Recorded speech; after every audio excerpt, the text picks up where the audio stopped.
Hi everybody, so I'll be going over Vergil Book 1 lines 539 to 550.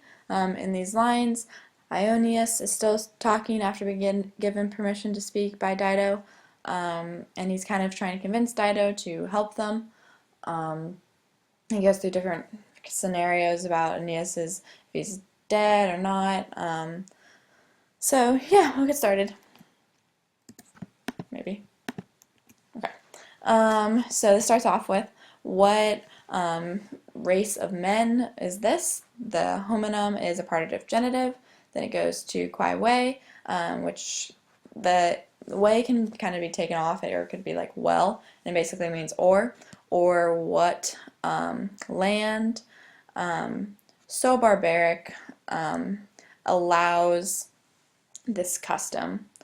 The Tom and Barbara just go together. That's why they're in green. Go on. Starts off with prohibimer, and so this is like we are being prohibited. It's like talking about the Trojans. We are being prohibited the hospitality of the sand. The hospitio is an ablative of separation. And then it goes, they stir up war and prevent us, implied, like to stand on first land. The first land is just like the shore. And that's why prima and terra are, they go together and they are ablative of place. So kind of what's going on here is Ionius is referring to events that are not really described by Vergil. Instead, it seems that while the Trojans were trying to land, there are people attempting to prevent them from landing and taking shelter and are threatening war if the Trojans do not move on. So basically, Ionius is asking for help. So it goes on. This starts off present general condition. So it goes, if like you despise this race of man and mortal weapons, if this was in a like straight line, and I'll put a little note up about this.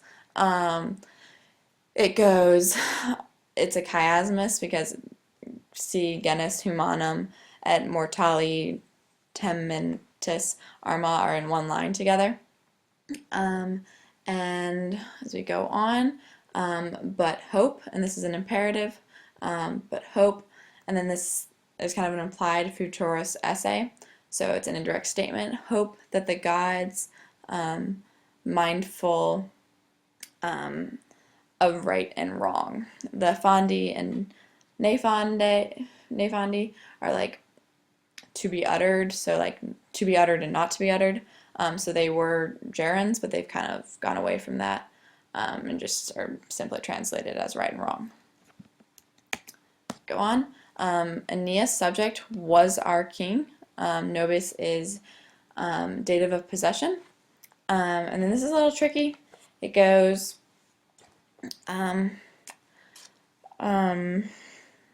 one more just than whom in dutifulness, or like nor another greater in war and weaponry. This is just talking about like there's no one better than Aeneas. And then it goes, the justior and maior are like imperatives, and the pietate is an ablative of respect, and the bello and the armis are dative of possessions. We go on. Quemsi, so like even and if, fate protects, so it's not serves, protects this man, if he, this is talking about Aeneas, if he still feeds upon the ethereal, sorry, I'm not very good at pronouncing this word, ethereal air. It's kind of like upper air, so like the upper breeze. So it's basically like if he's still alive. And to this point, like does not lie dead among cruel shadows. Yes, okay.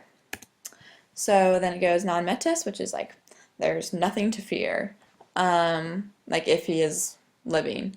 And then this is confusing, so it starts off with a hortatory subjunctive. So let it not